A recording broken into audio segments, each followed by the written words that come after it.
There are men in Chicago who never have to raise their voices. Raphael Stanton was one of them.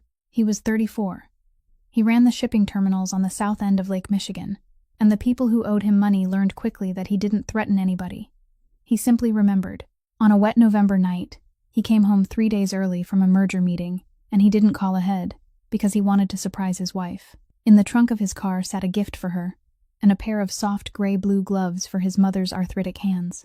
He let himself in through the basement entrance, still smiling, and then he heard running water. He heard his wife's voice too, but it wasn't the voice he knew. It was flat, and it was cold, and it was giving orders. The laundry room door stood open a few inches. What Raphael saw through that gap was a 71-year-old woman sitting on a low plastic stool, both hands in a basin of water so cold the pipes had gone damp. Her fingers were shaking, his mother's fingers, and 4 steps away, holding a glass of lemon water, his wife was explaining in the gentlest voice imaginable why this was good for her. Raphael stood in that dark hallway for 9 minutes without making a sound. Then he did the one thing nobody who knew him would ever have predicted. He turned around, walked back to where his car was waiting, and got in. If you're new here, take a second to hit that like button, share this with somebody who'd want to hear it, and subscribe so you don't miss what comes next. Now let's follow him as he drove away. Because what this man did over the 11 days that followed is the part nobody saw coming. The car left the private road leading to the main gate, its tires grinding over the wet gravel, and Raphael never once turned back to look at the house. November rain swept across the windshield in waves, while the wipers moved with the steady rhythm of someone breathing carefully, trying to remain calm. He sat in the back seat with his spine straight and both hands resting on his thighs. The thumb of his right hand slowly turned the plain silver ring on the ring finger of his left.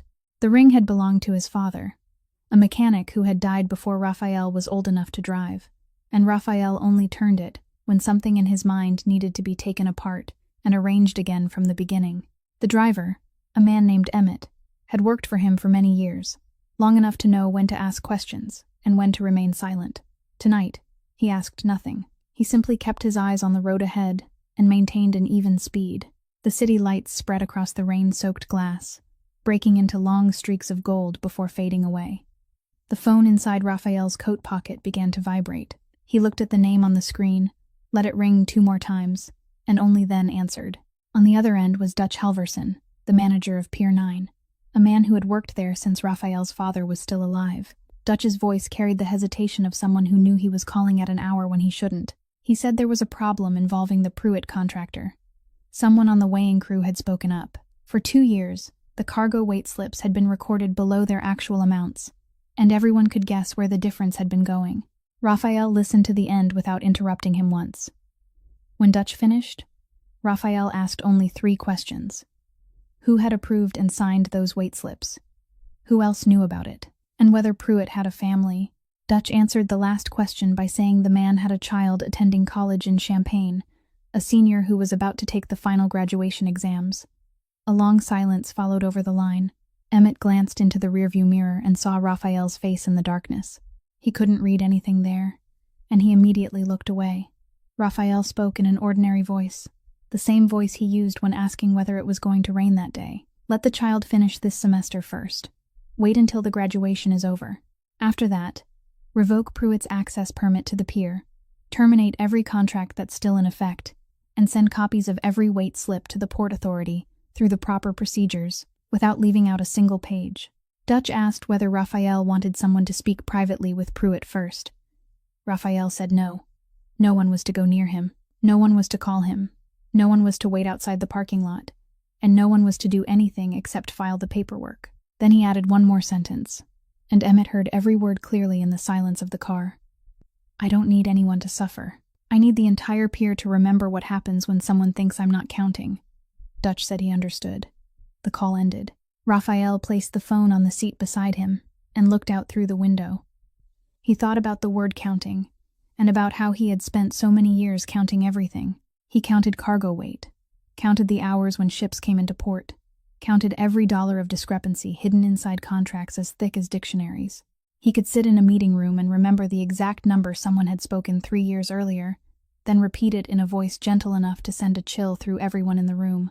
He had counted everything in the world except the nights his mother had spent alone in the house he'd built for her. The thought came quietly, like a tiny thorn buried in the palm that a person only discovers when the hand closes by accident. He clenched both hands, then slowly opened them again. The car crossed the bridge, and the lake below was black and solid, with the rain striking its surface without making a sound that could be heard from that height. Emmett cleared his throat and asked whether Raphael was going home.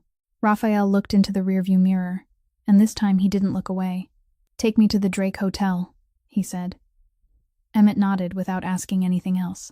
He simply turned on the signal and made a turn at the next intersection, heading in the opposite direction from the brightly lit house behind them. In the trunk, the gift for Raphael's wife remained inside its box, unopened. Beside it lay a pair of soft gray gloves, the ones he had spent a long time choosing in an airport shop, asking the saleswoman which pair would allow a hand aching with arthritis to keep holding a needle. He had imagined his mother unwrapping the paper and smiling. He hadn't imagined the scene he had just witnessed in the basement, and now he knew he would never forget it, because he was a man who only knew how to remember. Not far away, on the south side of the city, a young woman stepped out through the hospital doors before dawn had fully broken. Delphine Halloran was 26 years old, with auburn hair hastily tied back by a stretched-out elastic band, and beneath her eyes were dark circles that no inexpensive foundation could conceal. On her feet were sneakers whose soles had been patched with glue, a pale yellow seam running along the edge of the rubber, and she knew that spot would come loose again when the rain grew heavier. Her younger brother, August, was 19 and had just finished his dialysis treatment. The pre-dawn session was the least expensive, and they had chosen it long ago, long enough that neither of them needed to discuss it anymore. Before leaving, she had pulled the blanket all the way up to his shoulders, and he had opened his eyes and told her in that familiar hoarse voice not to look at him that way because he was still plenty handsome. She had laughed, and the sound of that laughter followed her all the way to the bus stop. She waited beneath the shelter, holding a cup of coffee that had gone cold the night before, while inside her coat pocket rested a brown notebook with worn corners. Delphine worked as an hourly home health nurse. People paid her by the shift, with no insurance and no benefits, and her schedule was broken into pieces scattered across the city. Mornings in one place, afternoons somewhere else, then office cleaning at night to make up whatever was still missing. But 3 mornings each week, she went to the large house on the north side, the one surrounded by a tall iron fence and a yard so vast it took time just to cross it. She had been going there for more than a year, and the strangest thing about that place wasn't the size of the house, but the fact that whenever the gate made its familiar clicking sound, a 71-year-old woman inside would place one hand on the arm of her chair, push herself upright, and walk to the door on her own to greet Delphine. She didn't do that for anyone else. Not for delivery workers, not for the gardeners, not for the expensively dressed visitors who stopped by from time to time. Margaret Stanton was small, with silver hair gathered into a low bun and a back that bent slightly forward after 30 years spent standing beside an industrial pressing machine in a laundry factory on Halsted Street. That morning, she was already seated in the small rear kitchen, and when Delphine came in, Margaret told her she had boiled the water. Delphine told her to stay seated, then washed her hands, took a bottle of massage oil from her bag, and pulled a chair close. She lifted the older woman's right hand and rested it in her own palm. The finger joints were swollen, the skin as thin as tissue paper, and an old steam burn on the wrist had faded after many years. Delphine massaged slowly, beginning at the wrist and moving upward, working each finger a little at a time, never rushing. Margaret closed her eyes and breathed out. As Delphine worked, she told a story about the laundry factory. She spoke of one summer when the ventilation system had broken and the entire building had become as hot as an oven, and of a coworker named Ruthie, who had secretly brought in a small battery-powered fan hidden inside her work coat. Delphine had heard the story 3 times before. She knew exactly where Margaret would pause to laugh, and the older woman stopped at that very place, just as she had the previous 2 times, laughing so softly that her shoulders trembled. Delphine laughed with her and didn't say that she had heard it before. She stood and warmed the chamomile tea, exactly the kind Margaret liked, placed the cup in her hands, and waited until she was holding it securely before letting go. When everything was finished, Delphine sat down, opened the brown notebook, and wrote a few lines in her small handwriting. Margaret watched her and asked what she was writing in there. Delphine only said she was writing things down so she wouldn't forget, then closed the notebook and slipped it back into her coat pocket. Beyond the window, the night rain had stopped, and the first light of morning lay dimly across the wet yard. Those 2 hours passed very quickly. When Delphine began gathering her things, Margaret was still holding the cup of tea. She was no longer drinking it, only cradling it to keep her hands warm. Then she asked a question in a voice so quiet that Delphine had to lean closer to hear. She asked whether Delphine had seen her son call home. Delphine stood motionless in the middle of the kitchen, the cleaning cloth still in her hand, and she didn't know how she was supposed to answer. Around the same time, on the north side of the city, in a room on one of the upper floors of the Drake Hotel, Raphael Stanton sat on the edge of the bed and looked down at the pair of gloves placed before him. He had brought them up from the trunk, along with the paper bag whose folds were still crisp, then set them on the white bedspread and sat down. He hadn't touched them once since. The gloves were gray-blue, made of soft wool, with the fingertips left open, the kind designed especially for hands that could no longer bend and straighten as they once had. He had stood in the airport shop for a long time choosing them. The saleswoman had shown him 3 kinds, and he had asked which pair would keep the wrists warm while still allowing someone to hold a needle. She had assumed he was buying them for his wife. He hadn't corrected her. Now the gloves lay there beneath the yellow light of a rented room, less than half an hour's drive from his own house. Raphael raised a hand and pinched the bridge of his nose. There was no screaming inside his head, no anger rising into flame. There were only old images coming forward on their own, one after another, like someone turning through photographs kept inside a tin box that hadn't been opened in years. He remembered the small third-floor apartment in Bridgeport, and the smell of starch and steam that clung to his mother's hair whenever she came home. She stood beside the pressing machine for 12 hours a day, sometimes longer, and when she walked through the door, both her hands were red, as though she had dipped them into boiling water. He remembered asking whether they hurt. She always gave him the same answer, saying she wasn't tired, saying the factory hadn't been busy that day. She repeated those words so often that the boy he had been believed them, and only now did the man he had become understand that some lies, when told long enough, take root inside the heart of the person who hears them. He remembered an evening when she sat at the kitchen table, turning her bare ring finger back and forth, then told him she had lost her wedding ring at the factory, that it had probably fallen into a pile of dirty laundry and been carried away somewhere. She had said it lightly. She had even laughed and told him the ring had grown too tight anyway. He had believed her. He had believed her from that day until now, and had never once asked again. Raphael took out his phone, opened the message thread with his mother, and scrolled upward. He went back through autumn, through summer, even through the winter before. And what chilled him wasn't what the messages contained, but the fact that every one of them was exactly the same. Keep working. I'm fine. Don't worry about me. The house is very quiet. I just woke up. Remember to take care of yourself. Hundreds of lines like those stretched across 2 years, without a single complaint, without one question that required him to answer with more than 2 words. He had once believed they were proof that everything was all right. Now he sat there and understood that a person only wrote that way after deciding long ago that they would never become a burden to anyone. He kept scrolling and stopped at a video she had sent the month before. He pressed play. In the frame, his mother sat in her room, holding the phone a little too low so that her chin was clearly visible. And she smiled as she said she was only sending him something to look at, that it was nothing important. He watched it again. Then again. On the third viewing, his eyes left her face and drifted toward the table behind her. There was a bowl sitting on it, a beige plastic bowl, the kind sold in bulk at inexpensive housewares stores. Everyone in his house used the set of white china with gray trim that he himself had ordered years earlier, and he had never seen a plastic bowl in his kitchen. Raphael stared at that tiny object in the corner of the frame, and something inside his chest began to tighten very slowly. He scrolled down to the bottom, where his own response appeared. He had watched the video for only a few seconds between 2 meetings, then sent a red heart and moved on to the next message. He remained sitting like that for a very long time, the phone in his hand, the unopened gloves lying on the bed beside him. That plastic bowl wasn't the only thing that had changed in the house, and there was someone who had seen far more than that 3 weeks earlier. That afternoon, Delphine went down to the basement to look for clean towels, because the cabinet in the older woman's room had been empty since the day before, and no one had restocked it. She took the back staircase, and when she was still a few steps from the bottom, she heard water. It wasn't the sound of a washing machine.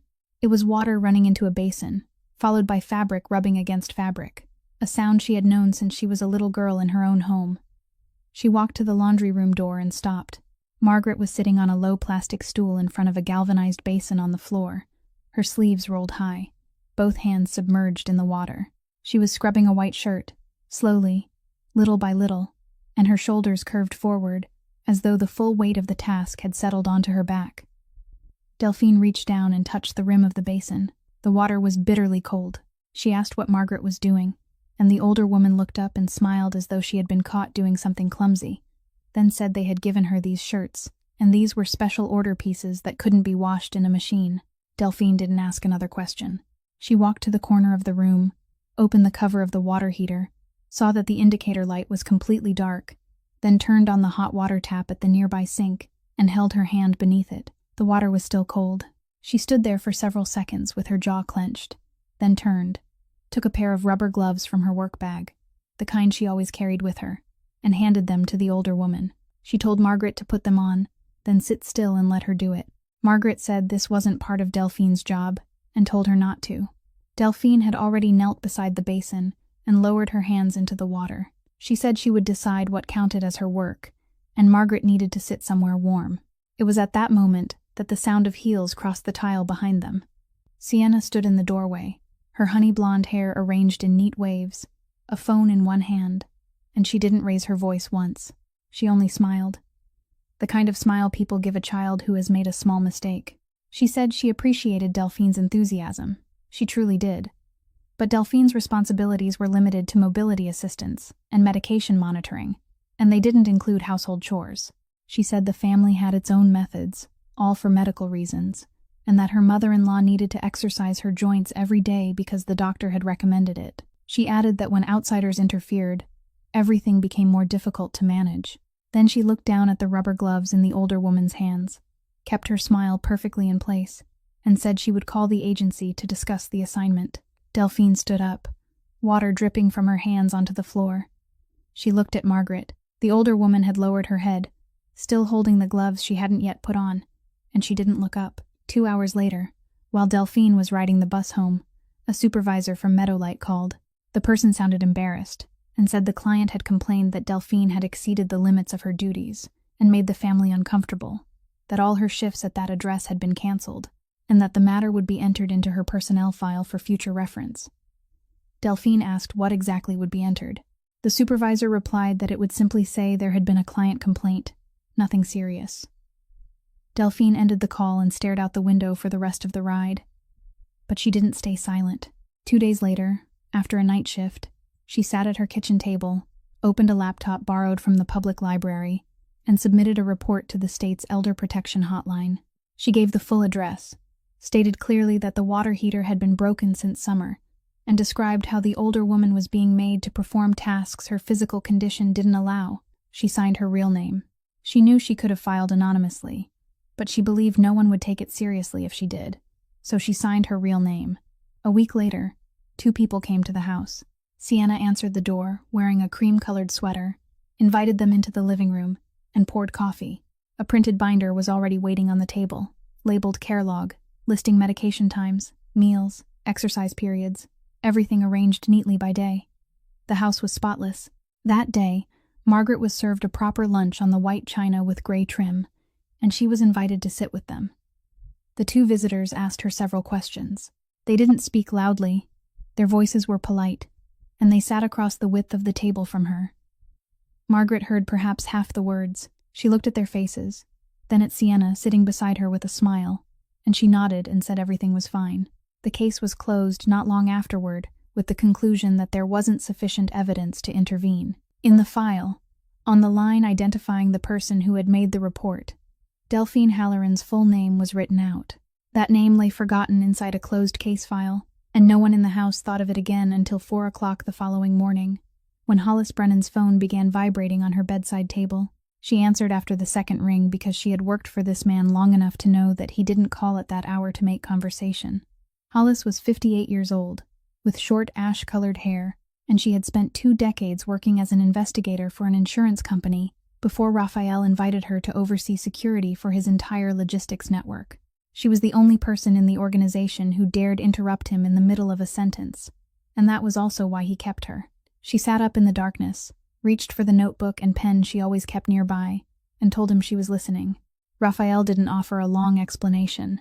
He only said he needed every system in the house inspected, and he needed to know what happened in the common areas when he wasn't there.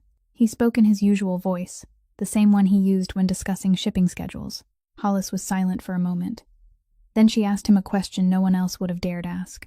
She asked whether he wanted her to find evidence or find the truth, because the two weren't always the same. On the other end of the line, Raphael looked out through the hotel window at a city that was still dark. He said he wanted whichever one no one could dispute. Hollis wrote a line in her notebook and asked nothing more. She didn't ask why. She only asked whether he wanted it done cleanly or quickly. And when he said cleanly, she told him to give her until noon. The difficulty wasn't the equipment. The difficulty was getting people into a house while the lady of the house was present without letting her see that anything unusual was happening. Hollis sat at her computer all morning, reviewing every system log from the property, and she found what she needed in the basement. The alarm system down there was old, installed when the house had first been built, and its gas sensors had been giving false readings since summer. She triggered a self-testing cycle, and just as she had calculated, by afternoon the control panel in the kitchen began emitting intermittent beeps, while a line of red text warned of abnormal gas levels in the basement area. Sienna was the first to see it. She stood in front of the panel with a frown, then immediately called the property's technical maintenance department. She didn't call because she was worried about anyone. She called because the house would be receiving guests the following week, and she couldn't allow some strange odor rising from below ground to ruin the evening. She told the dispatcher she needed a team to inspect the entire system, not only the basement, to check everything and check it thoroughly, and she wanted it completed before the weekend. The following morning, 3 people wearing protective work clothes arrived. Sienna herself opened the door for them. She led them through the hallway, showed them where the electrical panel was, warned them not to scratch the walls, then gave each of them a bottle of water and returned to her guest list. Over the next 3 hours, they replaced the old sensors, inspected the pipes, and installed additional devices no larger than a fingertip in the ceiling corners of the hallways, the kitchen, the laundry room, and the open space between the living room and the staircase. No one in the house noticed. Sienna signed the completion report in her elegant slanting handwriting, thanked them for coming so quickly, and escorted them all the way to the gate. That afternoon, Raphael called home. He said the partners had requested another assessment of several items, so he would have to remain away for 2 more weeks. Sienna sighed, told him she missed him, and said the house was far too large with no one there. She told him she was preparing a dinner to celebrate his return, that she had ordered flowers and contacted the chef, and she asked which region's wine he preferred. He gave her a vague answer. Then he asked one more question, without changing his tone, as though it had only just occurred to him. He asked how his mother's hands had been lately. There was a silence on the other end of the line. It was very brief, shorter than a single breath, so brief that 3 weeks earlier he wouldn't have noticed it. Then Sienna's voice returned, warm and perfectly rounded, saying his mother was much the same, that the colder weather had made the pain a little worse, but she was still reminding her to exercise regularly. Raphael said yes, thank you, then ended the call. He sat for a very long time with the phone in his hand. He had listened to thousands of negotiations throughout his life, and he knew well that the most expensive thing in any conversation was never the words that were spoken, but the silence immediately before them. He sat in the darkness for a long time after that call, and within the half-beat of silence he had just heard, something else rose to the surface, something he hadn't allowed himself to think about for many years.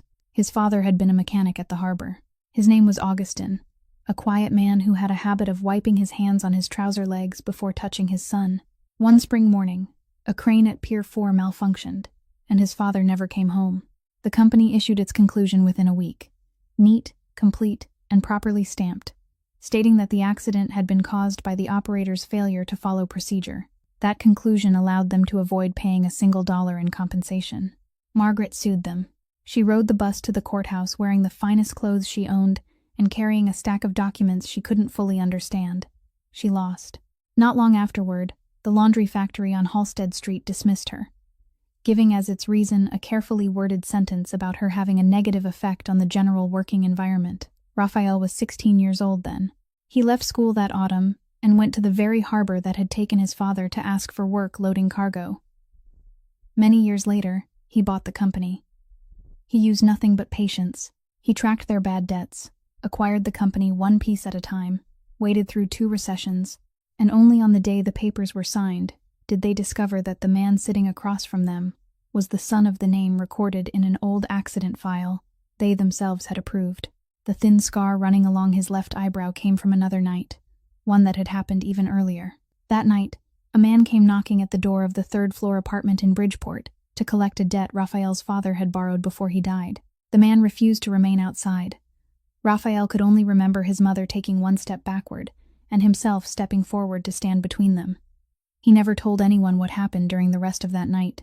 He didn't tell his wife, didn't tell his friends, and didn't tell anyone even during those late evenings when alcohol made other people speak more freely than usual. The only thing anyone knew was that the man later moved to another state, and the debt was never mentioned again. Once, during a tense meeting, a business partner slammed his hand on the table and demanded to know why Raphael never lost his temper, why he simply sat there like a statue, as though nothing could touch him. Raphael waited until the man had finished speaking. Then he replied that he had lost his temper exactly once, when he was 16, and he hadn't liked the person he became that night, so he had decided never to become that person again. The entire room fell silent. No one asked another question. From that night onward, he built his whole life around a single principle. He didn't threaten, he didn't raise his voice, he simply remembered, and he allowed the records to speak for him. It worked so well that it became the very thing that made people fear him more than any threat ever could. But sitting in that hotel room that night, with the unopened gloves lying on the bed and his wife's voice still lingering in his ears, Raphael realized something he had never understood throughout all those years. He had built a perfect system to make certain no one could ever reach him. And while raising that wall, he had unknowingly left his mother on the other side of it. The wall began to reveal itself clearly the following evening, when Hollis sent him the first link. Raphael turned off the lights in the room, pulled his chair closer to the desk, and opened the screen. He had prepared himself for arguments. He hadn't prepared himself for the silence. The recording from the kitchen ceiling began before dawn. In the dim gray frame, the door to the room at the back opened, and his mother came in, one hand resting lightly against the edge of a cabinet, her feet in thick socks, making no sound. She turned on the small light above the stove instead of the ceiling light.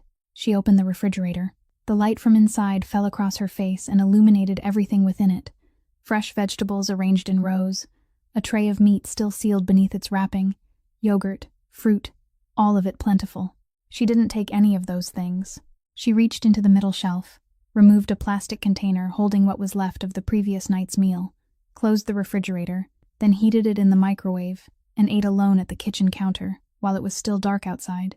Raphael rewound the moment when she opened the refrigerator, froze the frame, and enlarged it. A small paper label had been attached to the glass shelf in the middle, printed in neat letters, stating that this food was reserved specifically for her and politely requesting that she not take more than the allotted amount so her portions could be monitored. He stared at those words for a long time. They were polite. They were orderly. They had been written in the kind of language no committee could ever officially call wrong. The next recording came from the first-floor hallway. In the afternoon, 3 women arrived as guests, and the sound of their laughter carried out from the living room. Margaret came from the direction of the staircase, stopped several steps from the living room door, and went no farther. She simply stood there. One hand rested against the wall, and she remained in that position while the people inside talked about their travels and newly opened restaurants. The clock in the corner of the recording continued to move. She was still standing there.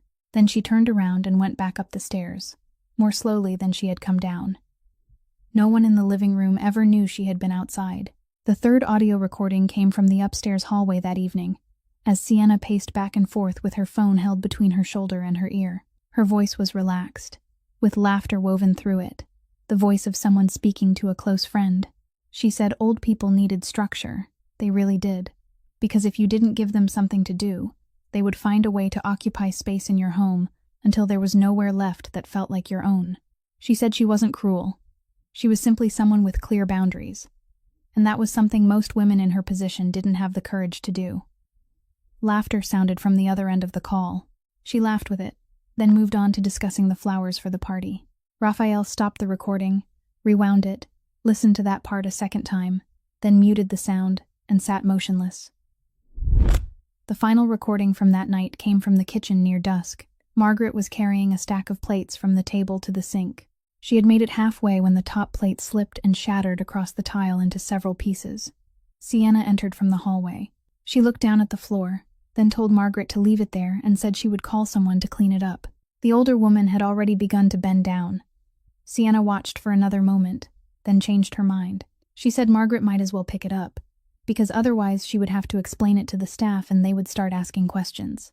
Then she turned away, lifting her phone to look at it as she walked out. Margaret knelt beside the broken pieces. She picked them up one by one, slowly, gathering them into her left palm and placing them on a sheet of newspaper she had spread across the floor. When she had collected the final piece, she remained on her knees for a while longer, looking down at the tile to make certain nothing had been missed.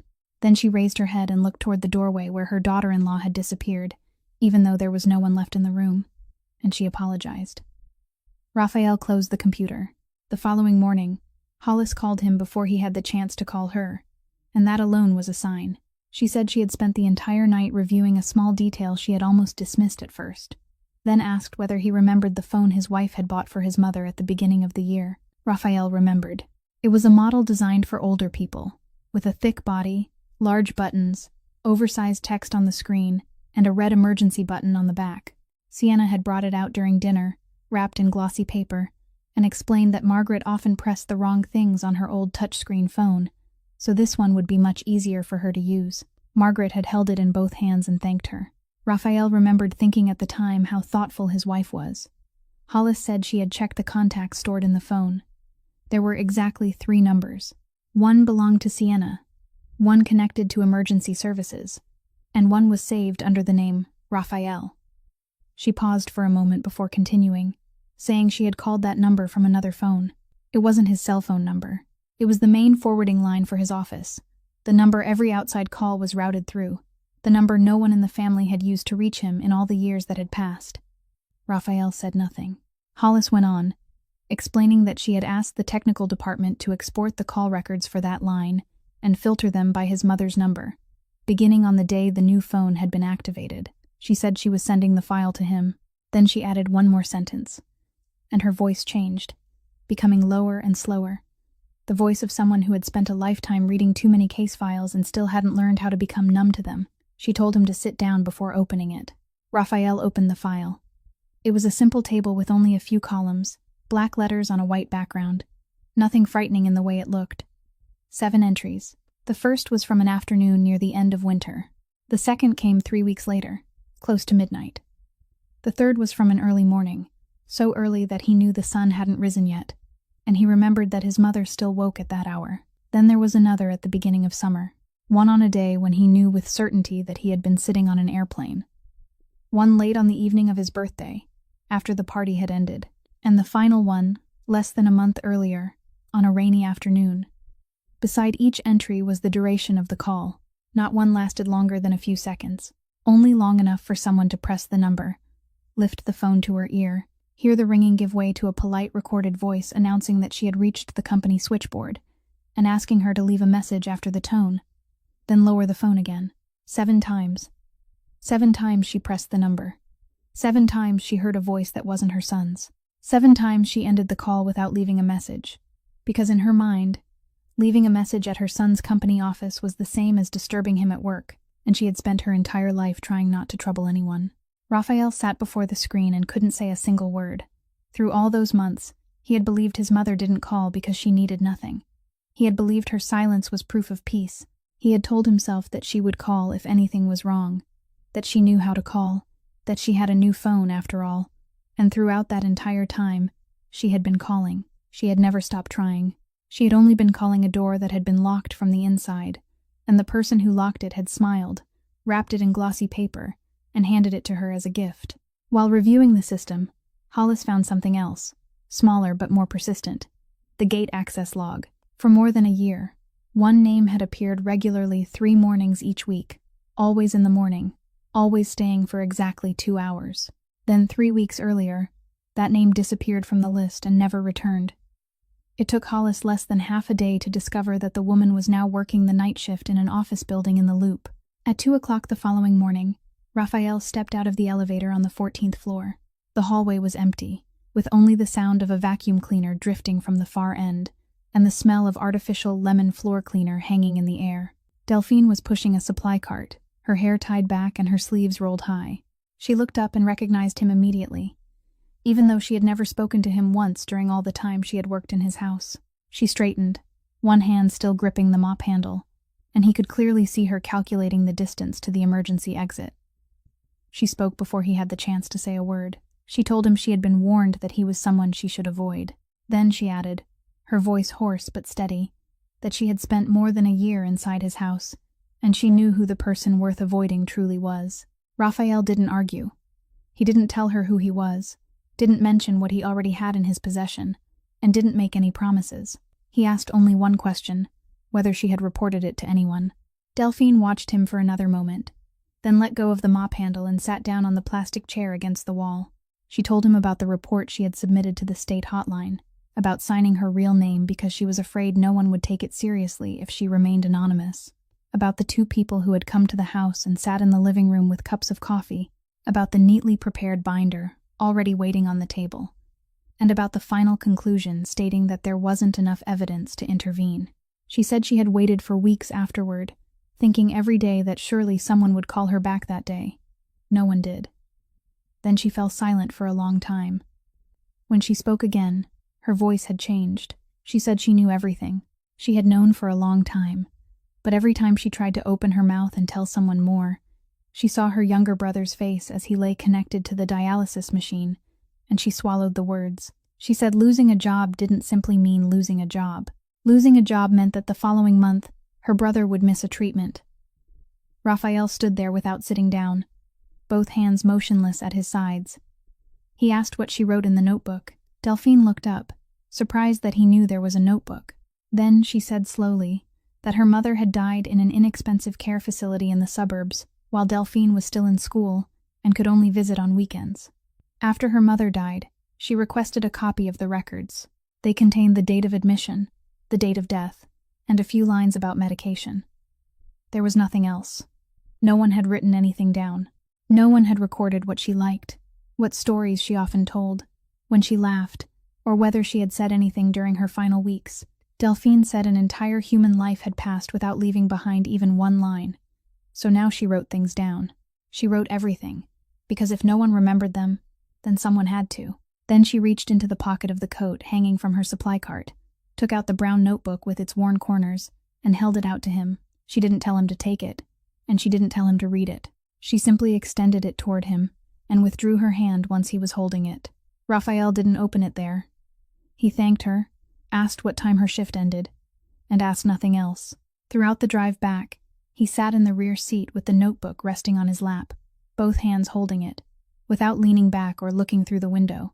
Emmett glanced into the rearview mirror once, and saw that man holding an old-school notebook, the way someone carries something that might shatter if placed in the wrong spot. The following morning, Raphael said nothing about the notebook. Instead, he did something else, the thing he had always done best. He told his assistant to pull up the list of tenants in buildings owned by the corporation, and he found the name Meadowlight Home Care, somewhere past the 10th line, leasing 3 office floors on the west side, with its contract approaching renewal. He didn't call anyone and make threats. He simply requested a meeting, and during that meeting he asked the director exactly one question about the company's complaint handling procedure. Specifically, what procedure had led to a nurse losing every one of her shifts because she had turned on hot water for a 71-year-old woman.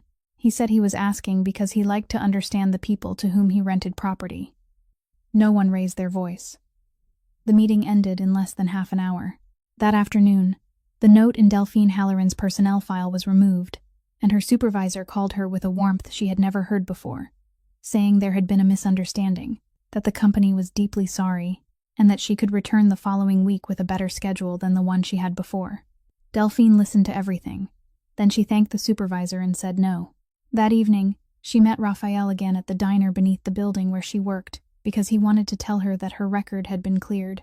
She pushed her coffee cup aside and said she knew who had done it, and she thanked him sincerely. Then she said she wouldn't return to a place that had taught her that turning on hot water was beyond the limits of her job.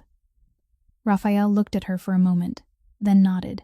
He didn't try to persuade her with another word. He also didn't mention the debt he had learned about, the figure buried inside the stack of bills she kept in a drawer and no longer opened. It remained there untouched, exactly as it was. That same week, he scheduled a complete medical examination for his mother with Dr. Priya Ramanathan, a geriatric specialist recommended by Hollis, under the pretense of a routine early winter checkup. The doctor called him back 3 days later. She said she was going to speak plainly, and she hoped he would listen to everything before reacting. His mother had lost a significant amount of weight since her previous examination and showed signs of mild malnutrition. The skin on both hands was inflamed from prolonged exposure to cleaning chemicals. But what concerned the doctor most wasn't any of that. Since spring, the medical record had contained an order for a repeat hearing test because Margaret's hearing loss was progressing. That order had never been carried out. No one had taken her. Raphael asked what his mother had said during the appointment. The doctor was silent for a moment, then replied that Margaret had answered every question with the same 2 words, "I'm fine." She said she had asked about sleep, meals, pain, and whether anyone at home was helping her, and all 4 times Margaret had said she was fine. Then the doctor added that she had worked in this field long enough to know that when an elderly person said, "I'm fine" 4 times in a row, it was no longer an answer. It was a door quietly closing. That afternoon, Hollis sent him a photograph. While checking the sensors again on the 2nd floor, a technician had needed to pull the cabinet in Margaret's room away from the wall, and beneath it, behind a stack of old towels, there was a paper package. Inside was the cream-colored wool scarf Raphael had sent home from a trip the previous spring, with the price tag still attached, never opened and never worn. Tucked into one of its folds was a small piece of paper, covered in trembling handwriting, the letters slanting in the way people write when their hand can no longer hold a pen steadily. On it, his mother had written herself a reminder not to wear the scarf in front of Sienna because she said it made her look as though she were asking for pity. Raphael looked at the photograph inside the car. He didn't cry. He simply sat in silence, and Emmett didn't dare start the engine for 20 full minutes. While reviewing the email system to find out whether anyone else had ever tried to tell him something, Hollis found a message sent in the spring of the previous year. The sender was Odessa Wheeler, the housekeeper who had worked in that home for many years before leaving in the middle of the year. The subject line was simple: a small matter concerning Mrs. Margaret's health. The message had reached the company inbox. It had never reached Raphael's. It had been redirected into an archive folder labeled Personal Matters, a folder he had never opened once in his life, and the filter that created it had been set up through his personal assistant's account. Raphael called Marisol Avendaño into his office that morning. She was 41 years old, had worked for him for 6 years, and remembered his schedule more accurately than he did himself. She entered the room, sat down, and when he placed a printed copy of the email on the desk, she didn't turn pale and didn't rush to defend herself. She looked at the page, read the subject line again, then said, "Yes, I remember this one." Raphael asked why.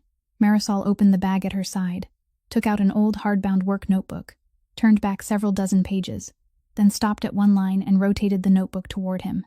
She said she had written down every instruction he had given from her very first day. On that line was the date of some Tuesday morning, and beside it was a sentence recorded word for word in small, precise handwriting. "Don't send me anything about household matters during working hours. My wife can handle it." Raphael stared at the sentence. He remembered that morning. He remembered preparing to walk into a meeting about a harbor contract, his phone ringing without pause, and someone from the house calling to ask about replacing the living room curtains. He had been irritated.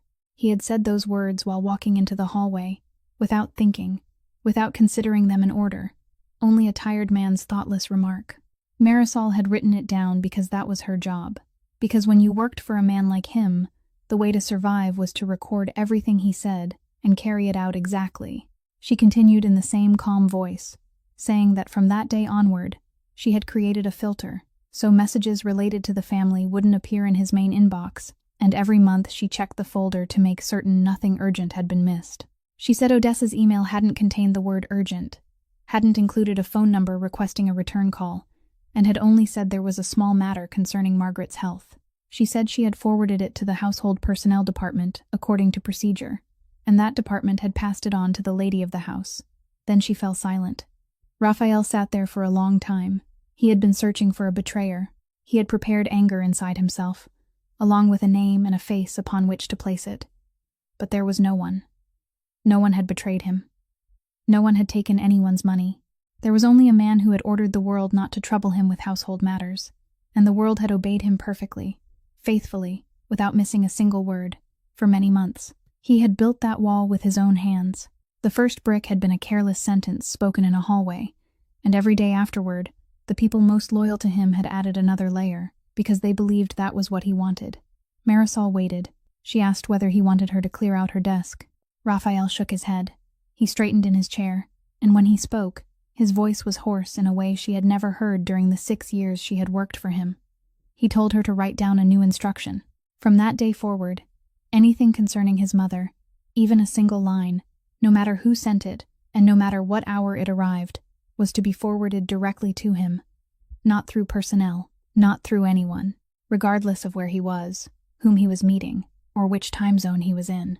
Marisol opened her notebook, wrote it down, then read it aloud to make certain she had recorded it correctly. Raphael nodded, and he realized those words should have been spoken many years before. He had thought he had reached the bottom of it, that everything remaining was only cleanup. Then Hollis called again, and this time her voice didn't carry its usual weariness. There was caution in it, the caution of someone who had just turned over a stone and found something underneath that wasn't what she had expected. She said she needed to meet him in person and wouldn't discuss it over the phone. They met in a small office on the ground floor of the building. The door closed, and she placed 2 things in front of him. The first was a record of the calls and messages sent from Sienna's phone during the previous 3 months. In it, appearing 3 separate times, was a number Raphael recognized the instant he saw it. Conrad Vale's number. Vale had once sat beside him on the Port Authority Board many years earlier. The man who had lost a major cargo handling contract to Raphael, after a vote everyone knew Raphael had arranged in advance. Vale left the board afterward, and from that day forward, there had been a silence between the 2 men that both of them understood wasn't finished. The second thing Hollis placed on the table was a printout from a computer. It wasn't a handwritten notebook. It was a spreadsheet, the columns evenly divided, with the title Care Log at the top. And at first glance it looked exactly like the printed binder Sienna had shown the 2 state investigators in the living room. But Hollis had scrolled over to the hidden columns on the right, the ones that hadn't been printed when the records were presented to outsiders. Those columns didn't list medication times. They recorded every night Raphael was away from home, the exact departure and return dates of every business trip, the appointments he missed, even the holidays when he wasn't present. The final column had a heading Sienna had named with chilling simplicity: Evidence of Absence. Raphael stared at the spreadsheet, and for a moment he didn't understand. He asked Hollis why someone who had gone to such lengths to torment her mother-in-law would also sit down and keep such meticulous records about her husband. Hollis sat across from him and spoke in the slow voice of someone forced to say something difficult. She told him he had misunderstood the entire situation from the beginning. He thought Sienna hated his mother. She didn't. She needed her. Then Hollis explained.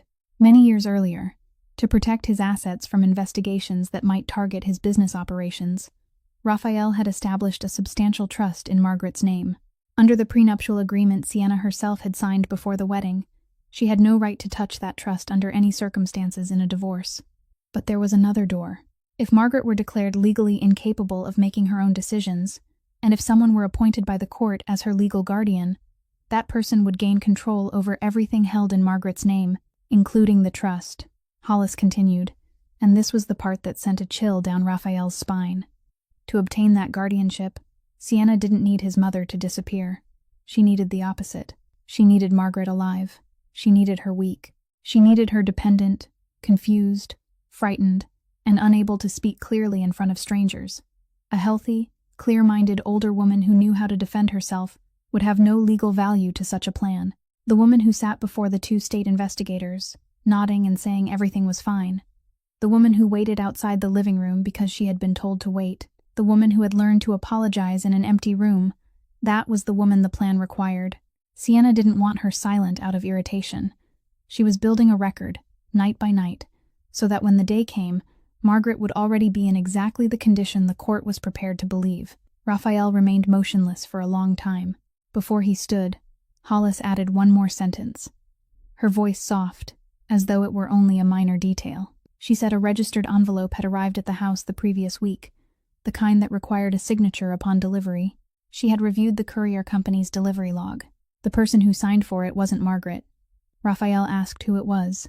Hollis looked at him for a moment and said she wasn't certain yet, but she believed he needed to know that such an envelope had arrived, and no one in the house had mentioned it at all.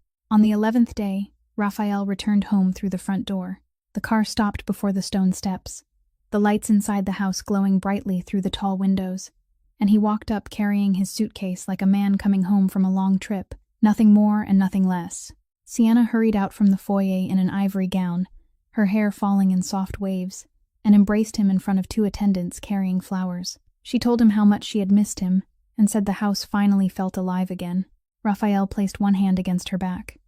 He didn't push her away, but there wasn't the slightest warmth in the gesture. He had learned to keep his face unreadable during the most difficult negotiations of his life, but never before had doing so demanded so much from him. His eyes left his wife and went immediately to the foot of the staircase. His mother was standing there, slightly withdrawn to one side, wearing the gray sweater he knew was the finest one she owned. Her hair had been brushed neatly back and fastened with a small clip. She had made an effort. She had prepared herself for that evening as people prepare for an important occasion, and that was what tightened his throat. He set down the suitcase and walked straight across the foyer, looking at no one else, until he stood before her. Then he did something that made the attendants nearby stop what they were doing. He lowered himself, bringing his face level with hers, because he knew she now needed to see the other person's lips to hear a complete sentence. He took the paper package containing the gloves from his coat pocket, opened it, and slipped them onto her hands, one finger at a time, slowly and carefully, as though the crowded room had emptied, and only the 2 of them remained. She wasn't delighted. It wasn't the reaction he had imagined through all those months. Her hand stiffened inside his, and instead of looking down at the gloves, her eyes flicked quickly toward Sienna, who stood several steps away. The glance lasted only an instant, but Raphael caught it, and it confirmed the final thing he had still doubted. His mother was afraid. She received a gift from her son, and the first thing she did was check whether someone else was watching. He kept his face calm, gave her hand a gentle squeeze, then rose just as the first guests began to enter. The evening started, and Sienna managed it perfectly. She moved among the groups of guests like a fish through water, remembering every name, asking after exactly the right things, and laughing precisely when laughter was expected. She spoke of London, of her husband's business deal, and of the difficulty of managing such a large house alone while he was away. At one point, she passed Margaret, who was seated in an armchair near the fireplace, placed one hand on her shoulder, and told the guest beside her that she was always telling Mother not to do anything, and simply to rest, but Mother refused to sit still because she always wanted to help. The guest laughed and told Sienna how fortunate she was. Margaret looked at the smiling faces around her and smiled with them, the smile of someone who couldn't hear the whole conversation but knew that when everyone else laughed, she was supposed to laugh too.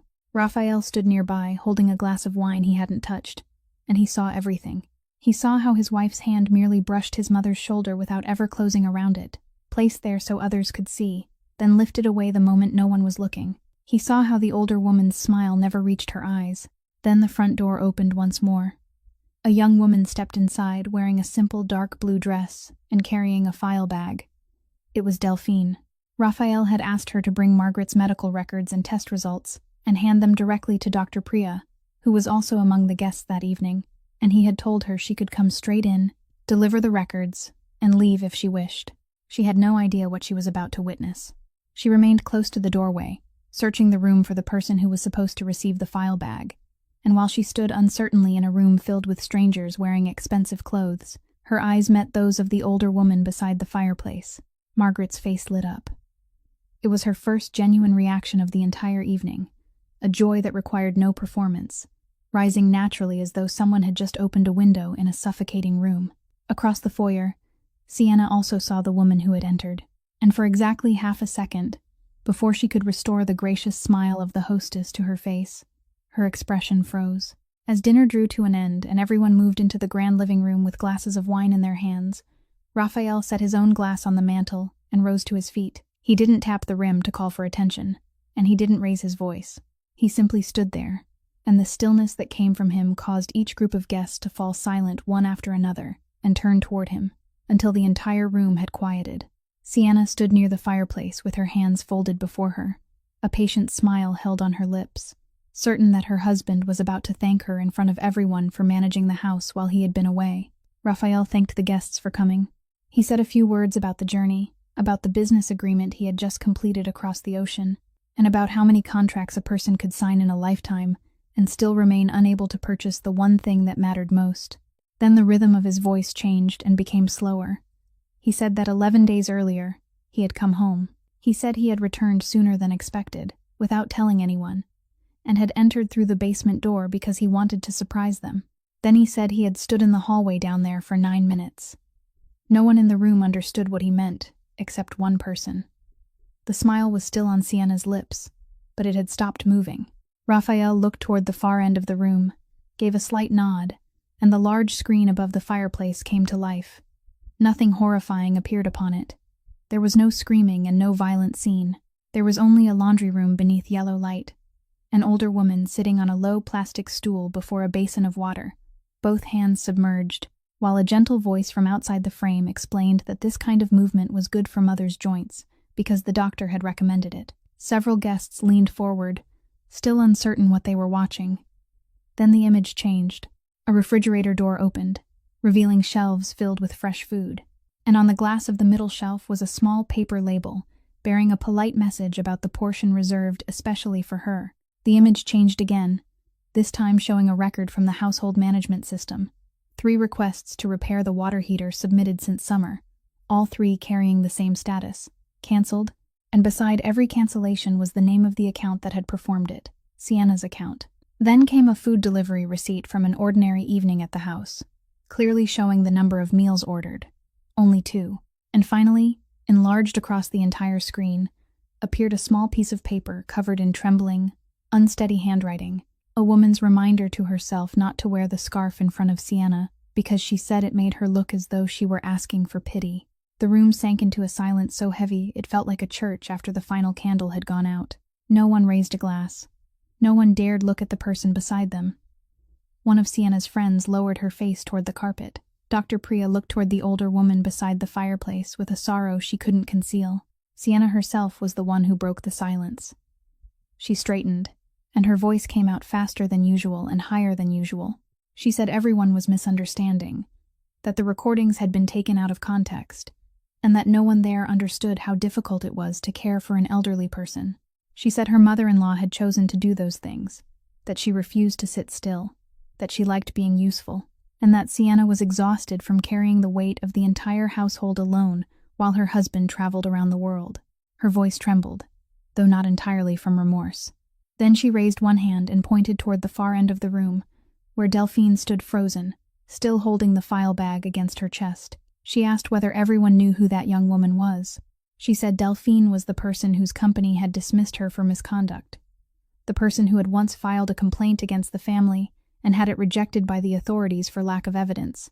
She said Delphine had a motive, that she held a grudge, and that everything happening that evening was nothing more than a performance staged by a dismissed woman conspiring with a husband, searching for an excuse.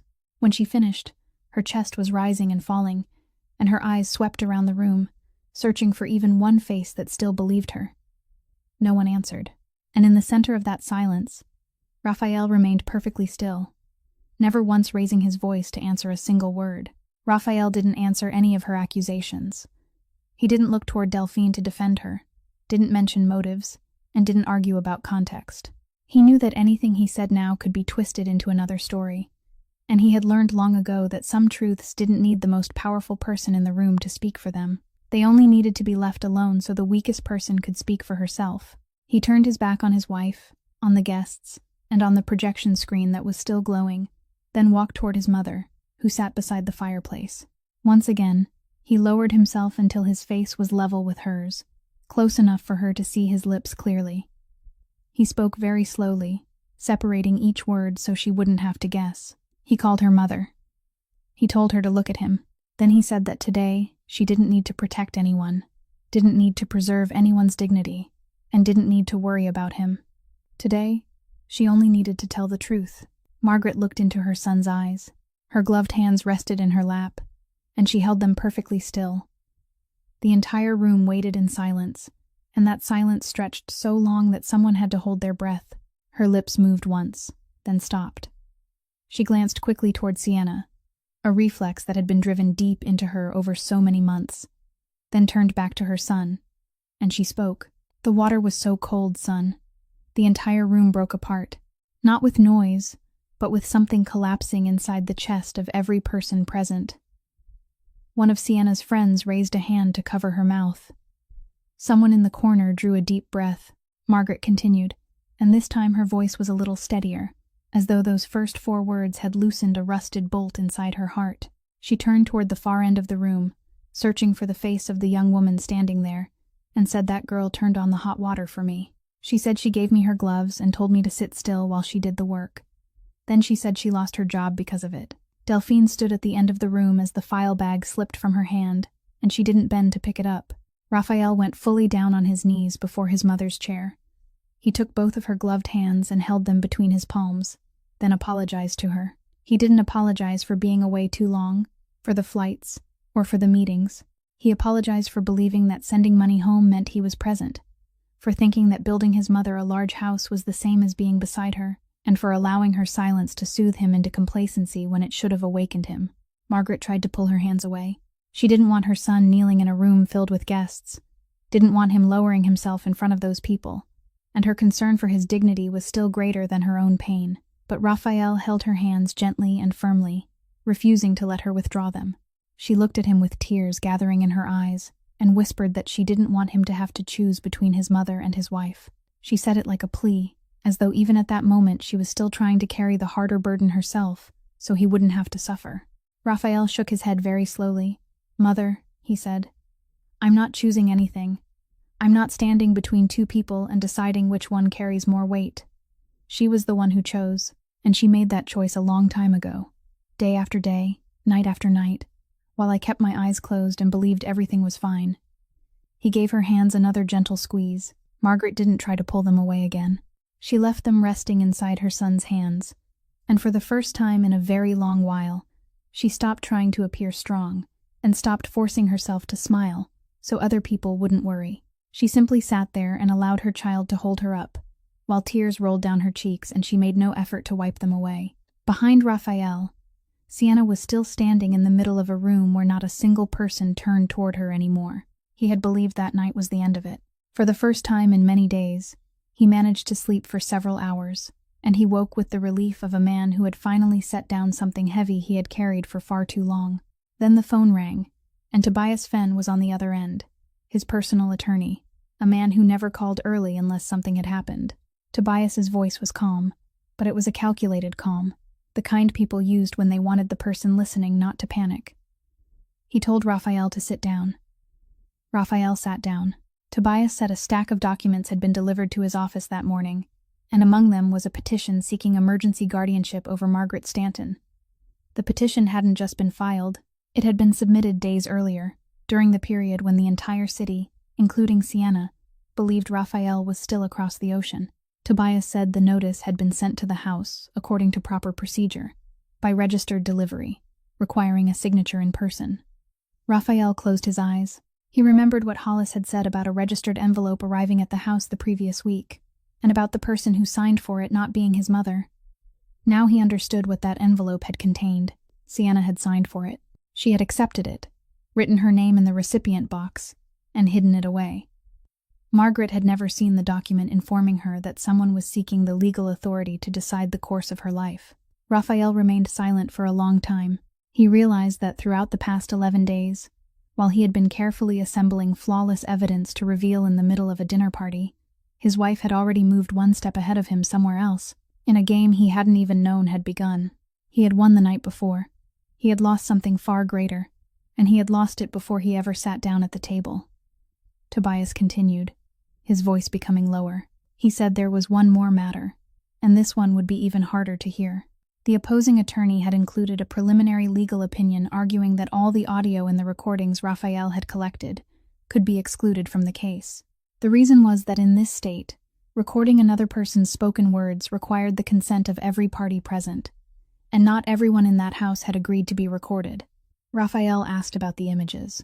Tobias said the video might remain, but without the sound, the gentle voice explaining that cold water was good for the joints, the remark about elderly people needing structure, and all the words that condemned the speaker by themselves could be removed. What would remain was only the image of an older woman sitting beside a basin of water, and the other side could easily argue that she had chosen to do it, that it was a form of physical therapy, and that nothing proved she had been forced. Raphael clenched his jaw. Then Tobias told him the most difficult thing of all. He said Raphael needed to understand something about guardianship cases. In this kind of proceeding, the court didn't view wealth as an advantage. On the contrary, the court was inclined to distrust the party with more money, because where there were substantial assets, there was motive. And in this case, the person with the great fortune, the trust fund, and an entire harbor empire wasn't Sienna. It was him. Tobias said plainly that the wealthier Raphael was, the greater his disadvantage would be, and that the other side would construct the image of a powerful man who had neglected his aging mother for years, then staged an elaborate performance when his wife sought a divorce so he could seize control. He said this might be the first time in Raphael's life that the thing he possessed in greatest abundance had turned against him. Raphael stood, walked to the window, and looked down at the stream of traffic moving along the street beneath the cold morning light.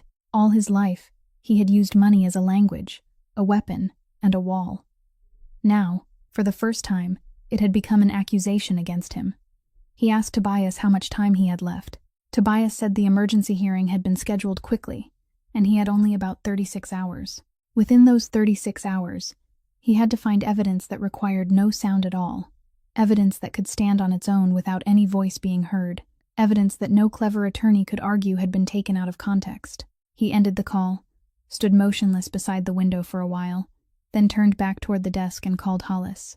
While Raphael was still counting every remaining hour, on the south side of the city a stranger came looking for Delphine. He waited for her in the parking lot behind the building where she worked the night shift, dressed neatly and speaking with polished courtesy, and he didn't waste much time circling the point. He said he represented a party with an interest in the Stanton family matter, that they understood she was facing difficult circumstances, and that they would greatly appreciate it if she withdrew whatever she intended to say and kept her distance from the situation. Then he named a figure. It was enough to erase the entire stack of hospital bills she kept in a drawer and no longer opened, enough to spare her brother from choosing the cheapest dialysis session, enough to let her sleep through one night without calculating. Delphine stood there gripping the strap of her bag, and she could hear her heartbeat pounding in her ears. She didn't say yes. She didn't say no either. She said she needed time to think, and the man left her a phone number and arranged to meet her the following evening. She boarded the bus home, and halfway there she opened her phone and saw a message from August. He wrote that he had overheard the call that afternoon when she thought he was asleep. Then he continued, and Delphine read every word beneath the shifting lights of passing traffic outside the window. He wrote, "Sis, I've stayed alive this long because you kept lying to everyone and telling them I was fine." He wrote, "This time, don't lie anymore." He wrote, "I can handle it. I'm used to it." Delphine read the message 3 times, turned off the screen, then turned it back on, and read it once more. The following evening, she went to the meeting. She sat and listened until the man had said everything, nodding at the right moments and asking a few questions so he would keep talking. And inside her coat pocket, her phone was recording from the first word to the last. The next morning, she brought the recording to Raphael. She told him everything that had happened, placed the phone on the table, and pressed play. Raphael listened to the entire recording without interrupting, and for the first time since Delphine had known him, she saw his face become empty. Not angry, but empty. Like a room from which all the air had suddenly been drawn. He reached for his own phone, made a call, and spoke exactly 4 short sentences. He said the man's name. He said he needed to know where the man lived, what he drove, and whom he owed money to. He said no one was to go near him. Then he said he only needed the man to know that he knew. Raphael ended the call, and when he turned back to Delphine, his voice had returned to normal, gentle, as though the man from a moment earlier had been someone else. He asked whether she had eaten. Delphine looked at him for a long time, then asked a question she couldn't hold back. She asked how he lived with both of those men inside the same body, the man who had just made that call and the man who had just asked whether she had eaten. Raphael looked at her and said the first man kept the second one alive. That night, he went to a late-night restaurant on Archer Avenue, where Conrad Vale still ate dinner alone at a late hour. Vale looked up when he saw him and didn't appear surprised. Before Raphael had fully settled into his seat, Vale offered him a trade. Withdraw everything in exchange for the port contract Vale had lost years earlier. Raphael didn't answer immediately. He ordered a bowl of soup and ate every last spoonful in silence while Vale waited. Then he set down the spoon, wiped his mouth, and began speaking in the voice he used when discussing the weather. He mentioned an addendum Vale had once signed with a company owned by one of his relatives, without putting it through a bidding process. He mentioned a shipment Vale had declared missing, though it was still sitting untouched inside a warehouse in the suburbs. Raphael said he had kept those things for years without using them, and Vale knew why. Because until now, Vale had never touched anyone in Raphael's family. Raphael took out some money and placed enough on the table to cover both meals. Then he stood. He said, "Now you have touched them. Go home and sleep. You'll need to be clear-headed tomorrow." He walked out of the restaurant, leaving Vale seated there with an untouched bowl of soup before him.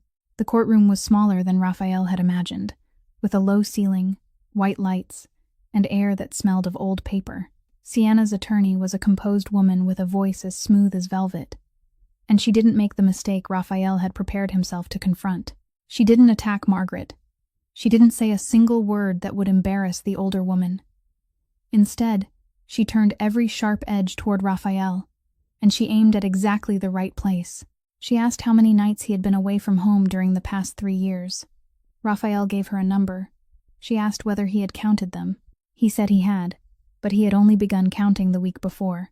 She asked whether he knew which medications his mother was taking, what times she took them, and in what doses. Raphael was silent. The entire room waited. He opened his mouth, then said no. He didn't know.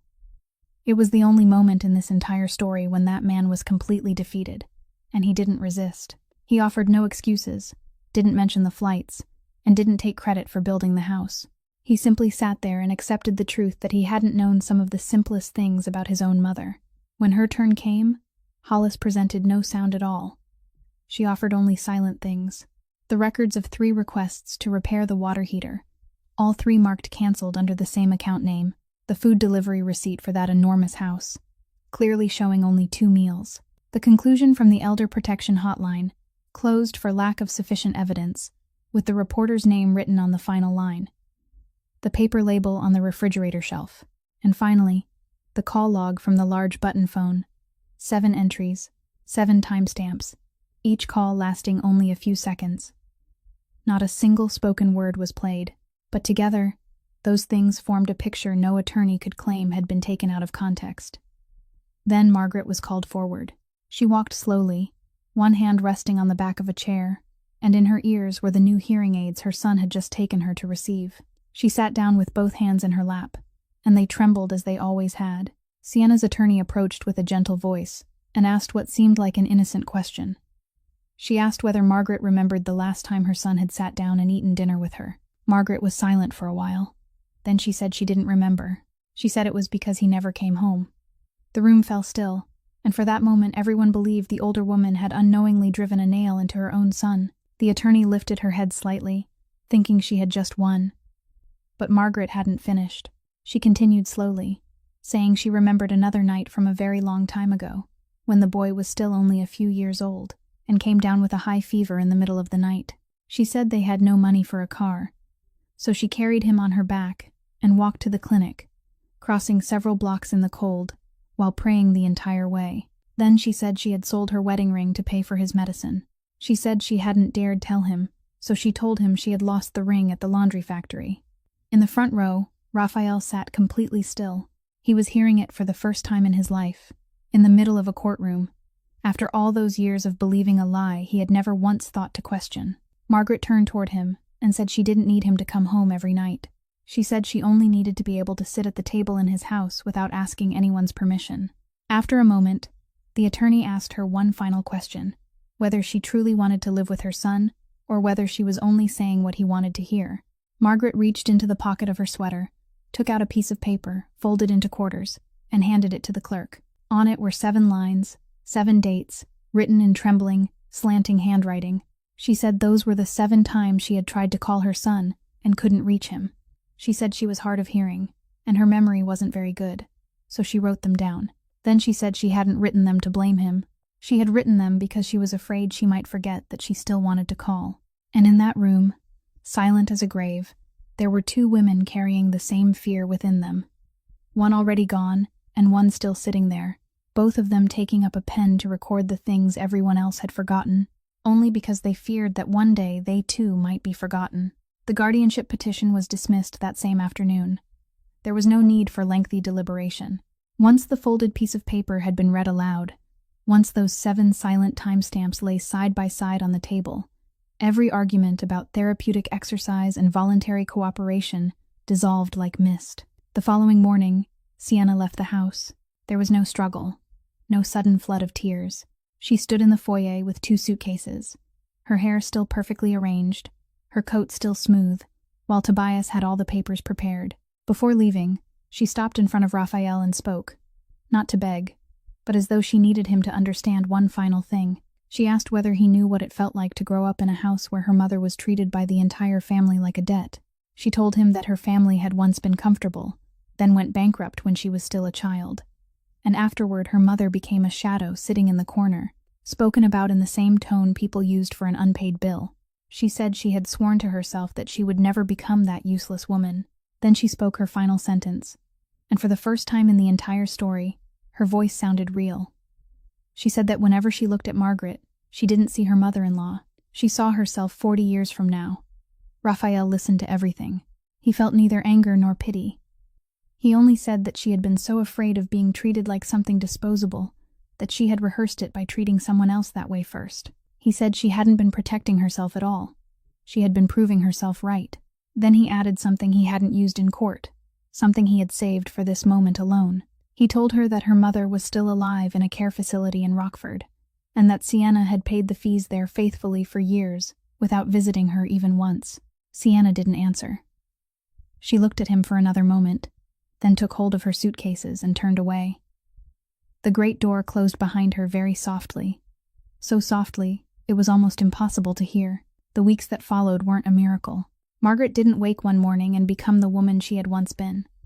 She still asked permission before turning on the television in the living room. She still asked whether sitting in a certain chair would bother anyone. She still ate very little, and once Raphael caught her secretly leaving half her meal untouched because the habit of fearing there wouldn't be enough had settled too deeply inside her. He didn't pressure her. He did small things. He personally called a repairman to fix the water heater in the basement, and he stood there watching until hot water truly began to flow, placing his own hand beneath it to make certain.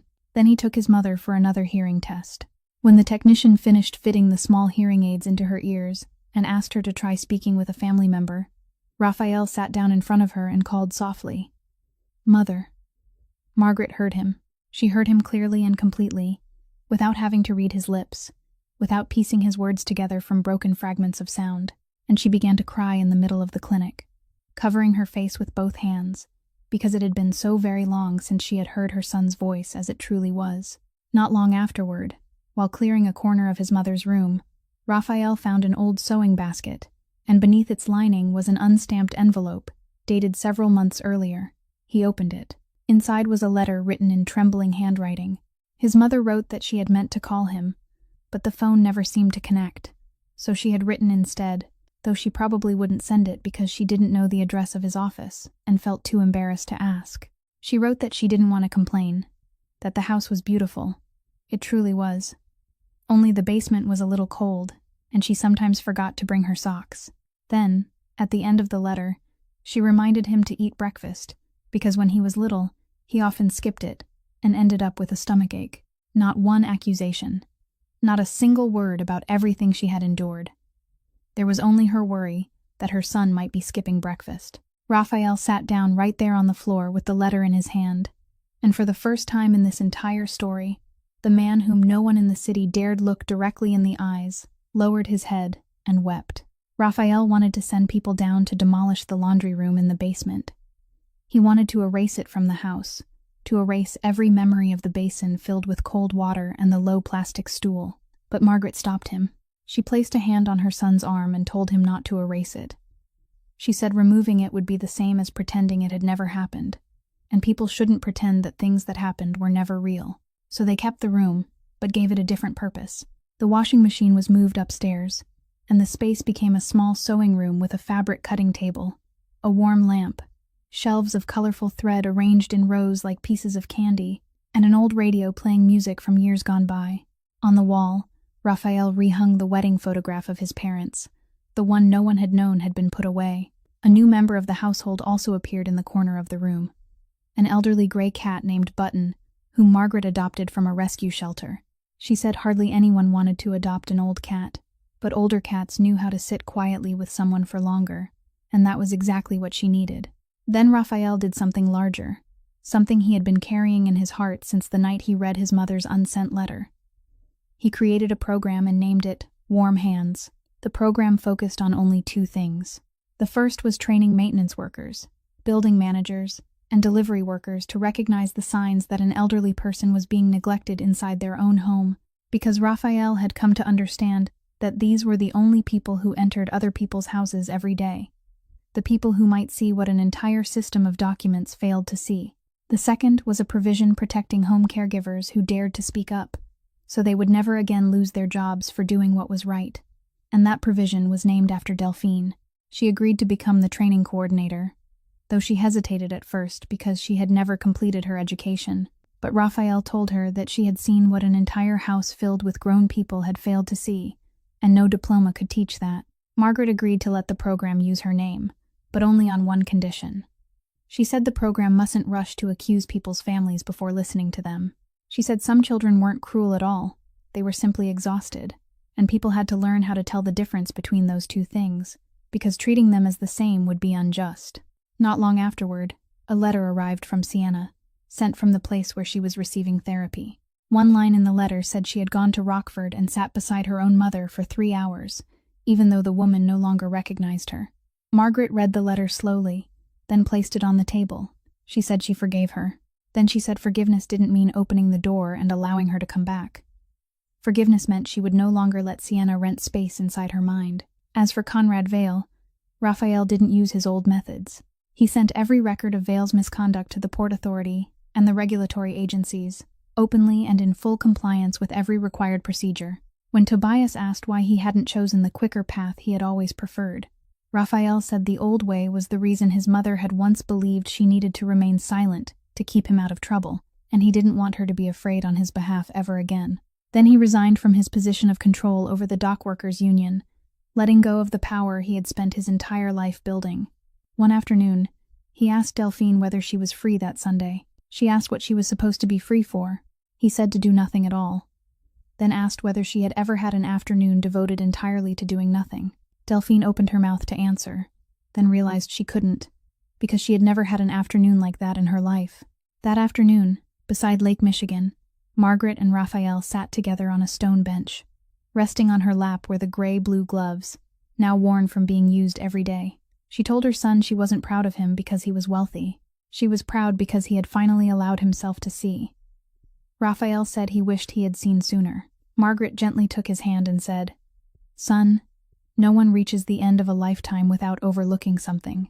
She said what mattered was whether, when the truth came knocking, he opened the door or pretended he couldn't hear it. Then she smiled and said she truly was hard of hearing, but he had chosen to listen. Farther down the path beside the lake, Delphine was slowly pushing another elderly woman in a wheelchair, part of her new work with the program, and the sound of their laughter drifted back on the wind. This story leaves us with 3 simple but profound truths. Elderly people aren't worn-out belongings from the past. They are the foundation beneath the entire house. And when we remove that foundation, everything standing above it, no matter how magnificent, is only waiting for the day it begins to lean and fall. Neglect isn't always loud. Sometimes it is so quiet that all it leaves behind is a small label attached to a refrigerator shelf. And those who dare to speak for the vulnerable are often the very people with the least to lose, which is why they are the ones we must protect first. If today's story touched your heart, please subscribe to our channel, press the like button, and share it so that every day we can listen to more meaningful stories together. How do you feel about this story? About Raphael, about Margaret, and about the young woman named Delphine? Please leave a comment and share what you feel from the depths of your heart, because we truly want to listen to you. Thank you for staying with us until the very last words. We wish you, the person watching this video, abundant health, a joyful life, peace in every day, and the grace to see the people who love you before it is too late. Goodbye, and we'll see you again in the next video.